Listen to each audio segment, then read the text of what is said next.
ସ୍ୱୟଂବର ବୋଲେ କଣ? ସ୍ୱୟଂବରନ୍ତେ ନିଜେ ବର ନିର୍ବାଚନ କରିବେ। ଯୋଉଟାରେ କନ୍ୟା ସ୍ୱୟଂ ବୋଲେ ନିଜେ ନିଜର ମନ ଲାଖି ବର ବୋଲନ୍ତେ ସ୍ୱାମୀ ଚୟନ করে ତାକୁ କୁହାଯାଏ ସ୍ୱୟଂବର। ଝିଅ ଯୋଉଠି ନିଜେ ବର ଚୟନ করে ତାକୁ କୁହନ୍ତି ସ୍ୱୟଂବର। ଆଚ୍ଛା ଆମ ଗାଁରେ ବି ରାମଲୀଳା ହଉଛି, ସୀତା ସ୍ୱୟଂବର ହଉଛି, ସୀତାର ସ୍ୱୟଂବର ହେଇଛି। ସବୁ ବାଲା ମାନେ ଆମେ କୀର୍ତ୍ତନିଆ ବାଲାକୁ ଉଚ୍ଚାରଣ କରୁଛେ ସୀତା ସ୍ୱୟଂବର। କେମିତି ସୀତା ସ୍ୱୟଂବର ହଉଛି?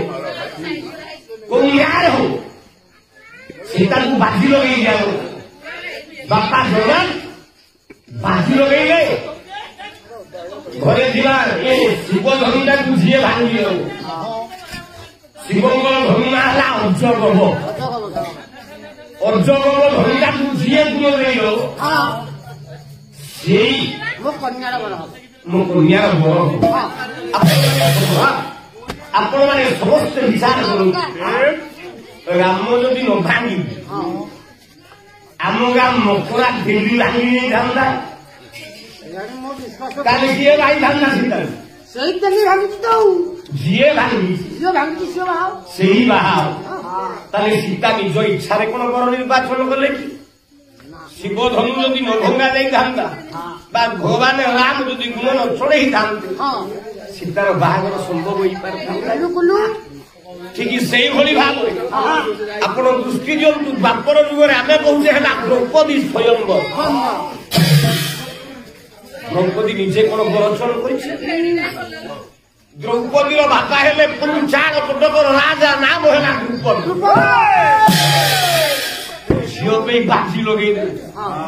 କଣ ବାଜି ଲାଗିଲା? କହିଲା ସାତ ତାଳ ଉଚ୍ଚେ ଅଛି ରହି ମସ୍ତ ରାଧା ଚକ୍ର ଭ୍ରମେ ତଳେ।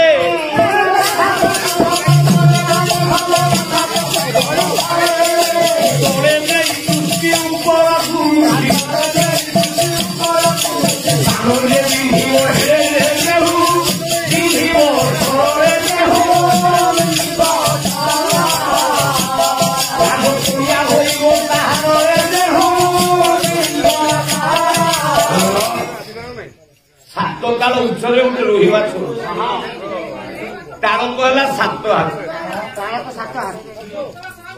ଆମେ ଯେତେବେଳେ ଠିଆ ହେଇଯିବା ପାଣିରେ, କେତେ ପାଣି ଅଛି ତାଳେ, ତାଳକ କେମିତି ଆମେ ବୁଝିବା ନା ପାଣିରେ ଠିଆ ହେଇ 2 ହାତକୁ ଟେକିଦେବା।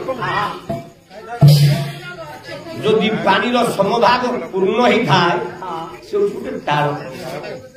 ତାହେଲେ 7 ତାଳ ଉଚ୍ଚରେ ଅଛି ରୋହି ମସ୍ତ, ତା ତଳେ ଘିରି ଘିରି ହେଇକି ବୁଲୁଛି ଗୋଟେ ଚକ୍ର, ତା ନା ରାଧା ଚକ୍ର। ଯୋଉ ଭୀର ଯିବ ତଳେ ଅଛି ପାଣି କୁଣ୍ଡ, ପଟା ଉପରକୁ ଭୀର ଚଢିବ, ଉପରକୁ ଅନେଇବ, ଆଣ୍ଠୁ ମାଡ଼ି ବସିବ, ତଳକୁ ଦୃଷ୍ଟି ଦବ ପାଣି, ପାଣି ଭିତରେ ପଡୁଛି ଛାୟା, ତଳକୁ ଅନେଇ ଉପରକୁ ବାଣ ପିନ୍ଧିବ। ଏ ବାଣଟା ଯେତେବେଳେ ସରଟା ଯାଇ ରାଧା ଚକ୍ରଟାକୁ ଭେଦ କରି ଯୋଉ ରୋହି ମାଛଟା ଅଛି ତା ବାମ ଆଖିରେ ଯଦି ସରଟା ଫୁଟେଇ ଦବ, ତାହେଲେ ରାଜକନ୍ୟା ଦ୍ରୌପଦୀକୁ ବିବାହ ହବ ସେହି ବୀର।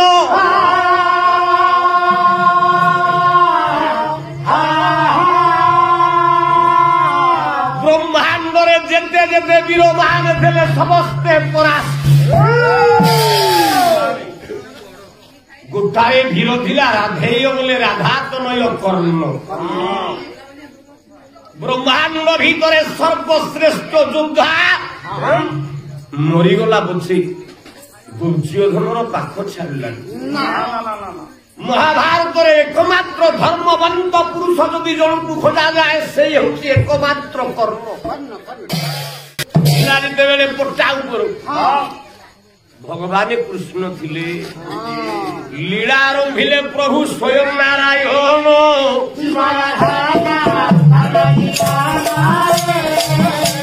লীলা ଆରମ୍ଭିଲେ ପ୍ରଭୁ ସ୍ୱୟଂ ନାରାୟଣ।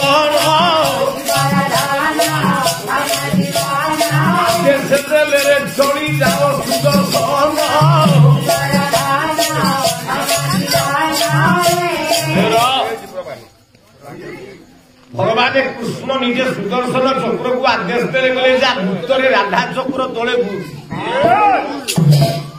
कर्ण निश्चित बिंधी दब शरद्रे भीमती नाही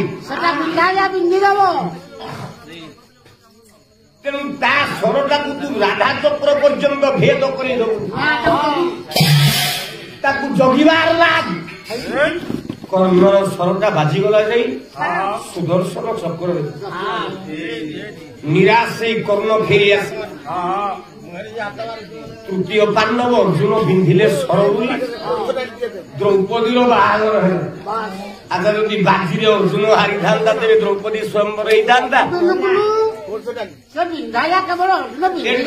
बेण राजार झील वैजयंती बापा देदेले अभय मोर बोले माँ तू जहाँ तू चाहे आचांडाल ब्राह्मण तो इच्छा मुझे बाहर दिए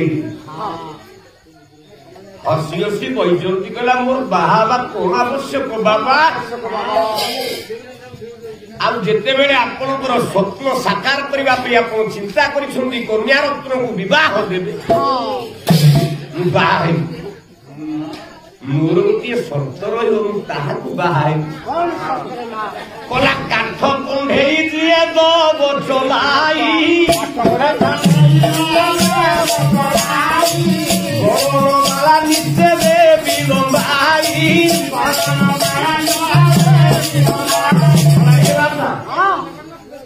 जो काठ कुंडेई धरिकी खेलुची काठ कंढे तुझे जीवन तो चलईदब मन को मन कंढेटा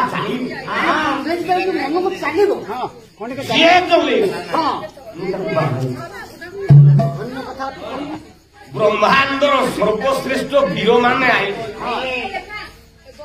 आश्चर्य कौन संभव राजा झील वैजयंती उत्तर देला कहला कहीं संभव नुह जदि गोटे काठर ढिंकीटा नारद उड़ेकी नहीं जापर कहीं चल पार समस्ते जिते राजपुत्र आसते सब निराश ब्राह्मण छुआटी आस राजा घर बाहाघर किसी भिक्षा न अन्नगंडाई मिल ऋषिपुत्र भिक्षानु रही डाकू बाहागर एले सीना बुझी बाहागर नहले केमती बुझी संभव बाबाजी छुआटा हाथ जोड़ी देला कहला हे सम्राट कौन से आपण राज सभासद जेते अच्छी कार मन खुशी ना कहीं समस्त मन दुखे चेयर बस कहीं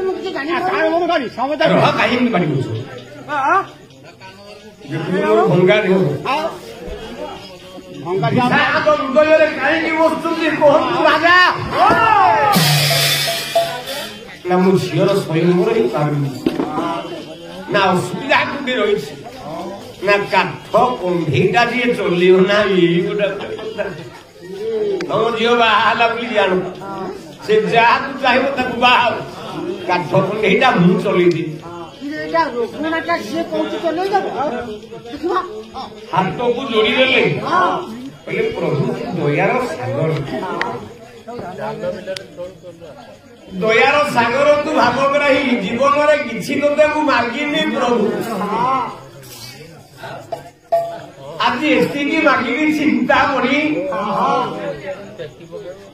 मो कथाटा तू टे रख महापुर आखिरे आखिए लुह दी टोपा लुह गली पड़ी तलू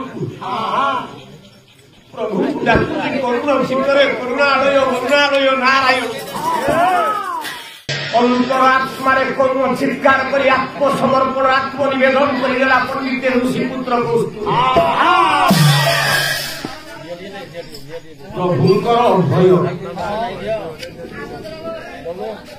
प्रसन्न होगले विश्व चिंतामणि काठ कंढेटा आपे आपे मन चलबार लगे ଖୁସି ହେଇଗଲା ଝିଅ ବୈଠି ଏତେ ଗୁଡାଏ ବୀର ଆଉ ରାଜପୁତ୍ର ମାନେ ଥିବା ଅବସ୍ଥାରେ ସମସ୍ତଙ୍କ ସମ୍ମୁଖରେ ବରଣମାଲାଟା ନେଇ ସେ ଭିକ୍ଷୁକ ବଳରେ ଶ୍ରୀପୁତ୍ରର ବିବାଦରେ ବେକରେ ଗୋଡ଼େଇ ଦେଲା।